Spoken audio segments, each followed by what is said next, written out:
So I'm back with another review on a friend of mine who goes by Andrew Plush. I've recently been using this second channel to communicate and give him feedback on all his music, but I haven't really gave any of my opinions on the content that he's most known for, which is Five Nights at Freddy's plush content. I was never really interested in watching any of these plush videos because of the ones I had seen when I first started talking with Andrew, which were many unedited videos with no way of understanding what was happening, so I never got into his plush content until after he started doing music, which started catching my attention of his channel again. I decided to see if he had improved on his videos by watching a couple of the plush videos that he had released after he started his music career, and I had to say they were pretty entertaining. I enjoyed the Stuck in a Sitcom episode that he did. It had a good story and funny moments. Same with the concert, which I enjoyed too. Then, I got a comment from Andrew saying he was working on a plush movie. After watching the movie, he started creating an entire new season of these videos, and it seemed like he was creating an entire storyline for these videos. Here's my review of every episode of Andrew's second season for his FNAF plush series.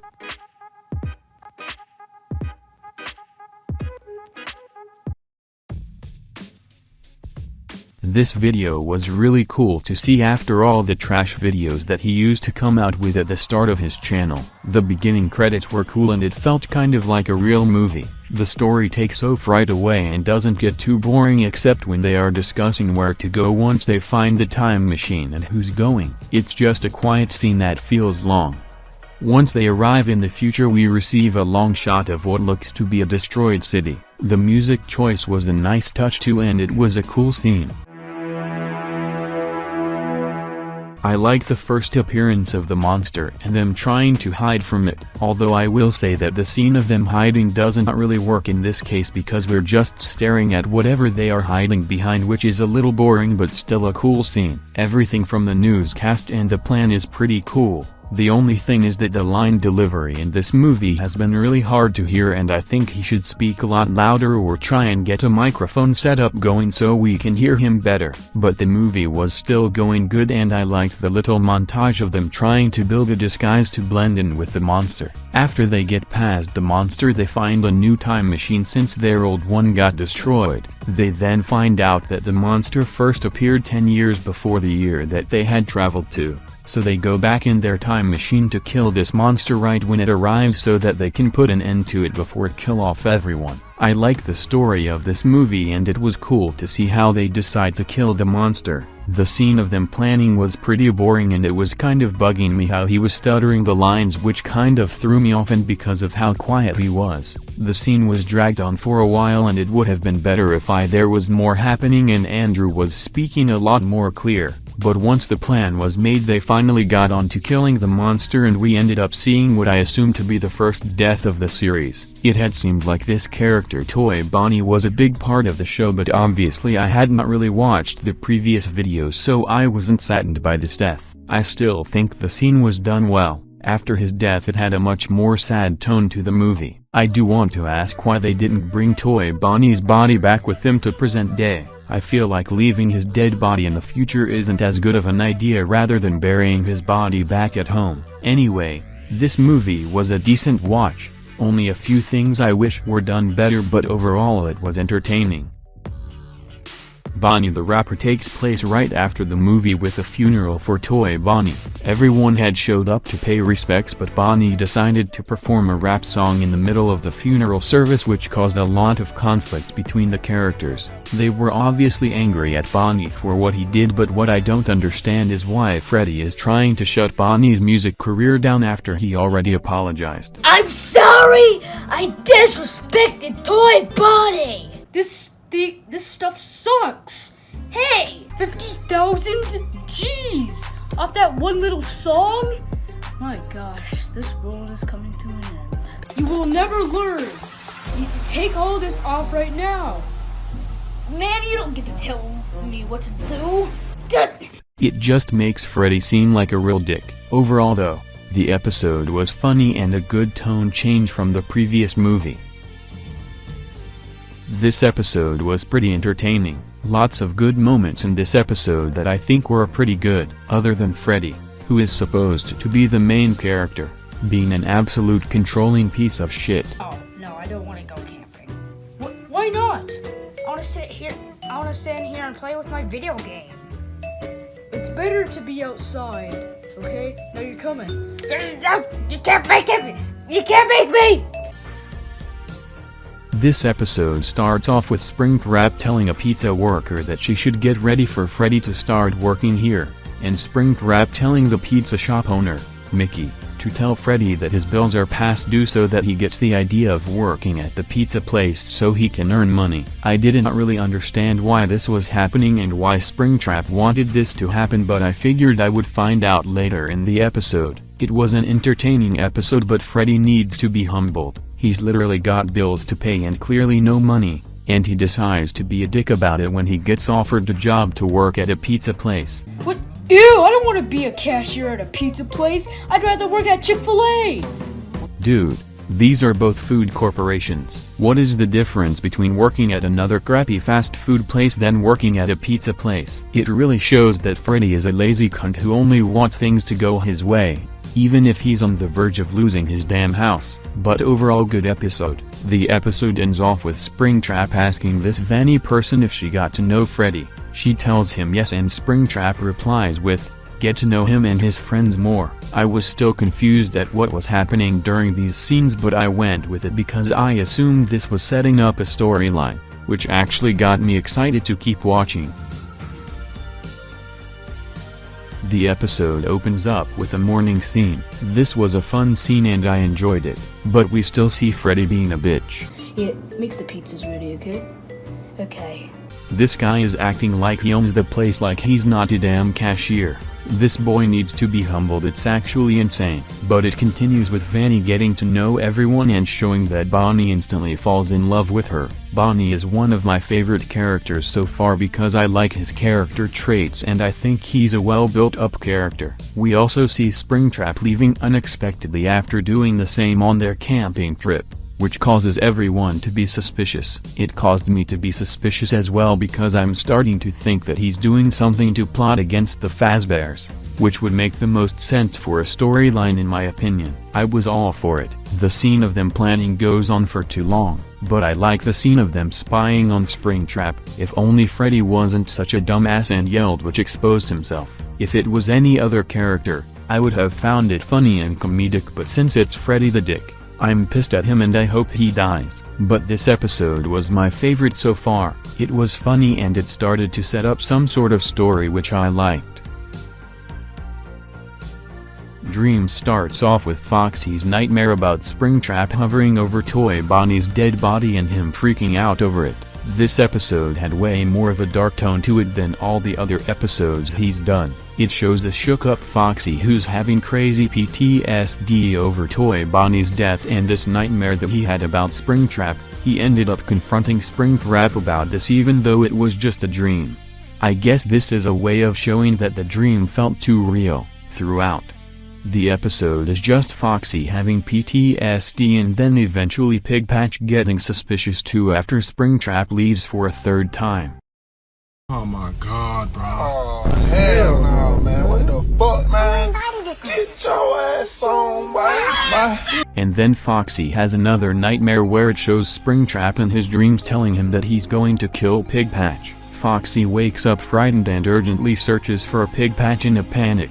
It cuts to Pigpatch being calm to Foxy running multiple times, which I really thought was cool. Then, Foxy ends up being too late and finds him dead on the floor. I wasn't sure if this was actually Springtrap, or a coincidence, or a sign. I was guessing I would find out later in the show. All I know is that Foxy's dream slightly came true, being that Pigpatch actually died, so he's obviously going to assume Springtrap did it. Again, I didn't know exactly who I thought did this, but I decided to find out. That was my favorite episode so far. Let's Party starts with a sad opening of a flashback of Foxy first meeting and naming Pigpatch. Then it cuts to a sad scene of Foxy having to carry Pigpatch's dead body back to the Fazbears and deliver the bad news. The entire group seems to not have taken it well, and then Springtrap comes out of nowhere and says he has a surprise party for all of the Fazbears, not knowing that Pigpatch just died. I was kind of disappointed that all the suspicion from Springtrap was all him trying to plan a surprise party with Vanny for all the Fazbears. And it wasn't a plot against the Fazbears, but it was also kind of humorous at the same time that we all thought Springtrap was plotting something evil when in reality it was just an act of kindness that he was planning. So obviously I knew Springtrap didn't kill Pigpatch and it was just Foxy's PTSD from Toy Bonnie's death and Springtrap being suspicious that caused him to have those nightmares. But Foxy still believes that the dream he had felt real and that Springtrap actually killed Pigpatch, which caused them to fight. It was a sad scene. Well, screw you, Foxy! You still a bitch though. It should have been Freddy instead of Pigpatch, dude. This scene was weird. The episode was pretty good overall though. This episode was them coming up with an idea to save Pigpatch right before he died with the time machine.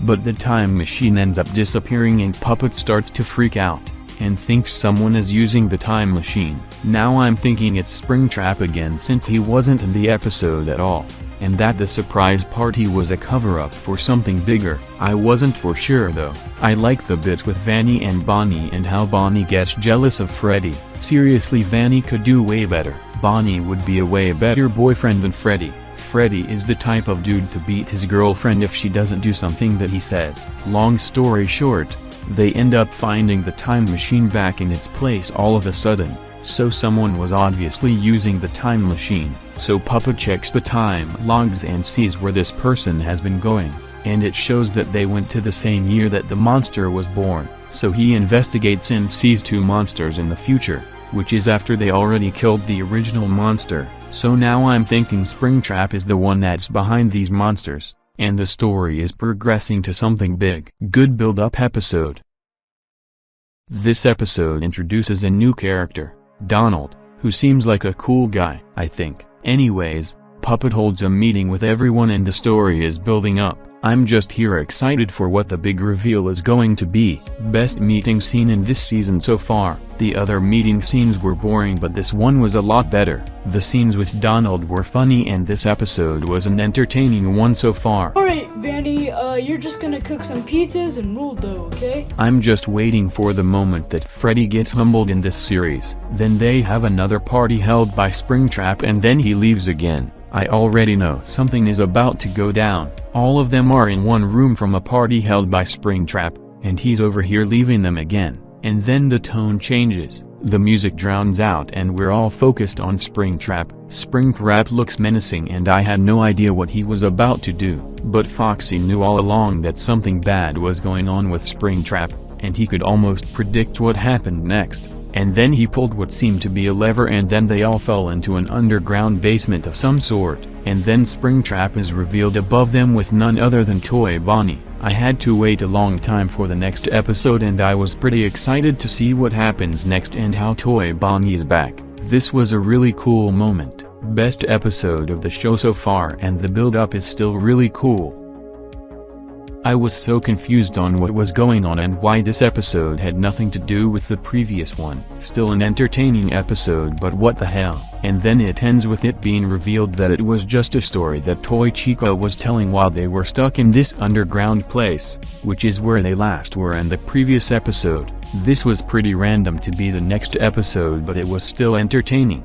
But I was disappointed that I couldn't see what happens next just yet. This was probably Freddy's idea to put out an episode like this. You a bitch, Freddy.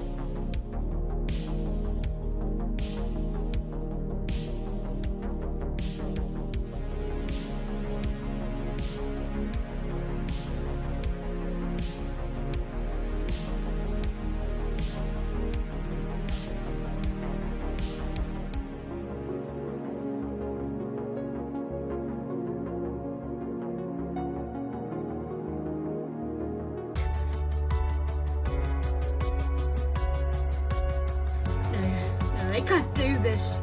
No.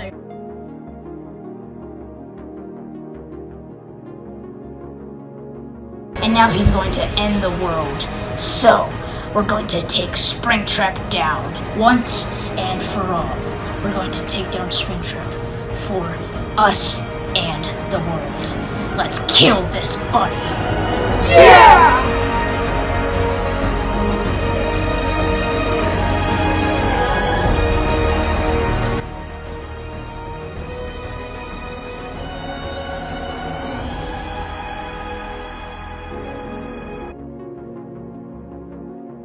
Now Springtrap has been exposed. He's knocked out in the lab and they are coming up with a plan. They all settle on trying to get down in the lab safely with a rope and to just kill him. It was a simple plan, but they also remembered the monsters that got placed back in the future, so half of them split up to go kill them so that humanity is saved in the future. The other half ended up getting arrested after trying to steal a rope to get into the lab. The episode was entertaining throughout the whole thing. I will say that the Boris death scene felt a bit forced. It was still a good scene, but I feel like they could have killed the monster without having someone die. But this scene was also important because it helps them learn that guns are the best option when it comes to killing monsters. Great episode, and I thought it was cool with the two storylines switching back to back. And then it gets revealed that Springtrap has escaped and there's really loud shaking noises happening. They all go outside and find a monster in present day, with a giant asteroid headed towards Earth, which means Springtrap has decided to end the world a little bit early, and then it ended.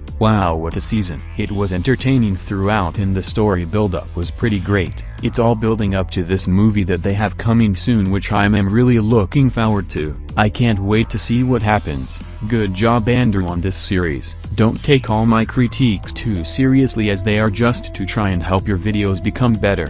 That's all from me today. Bye.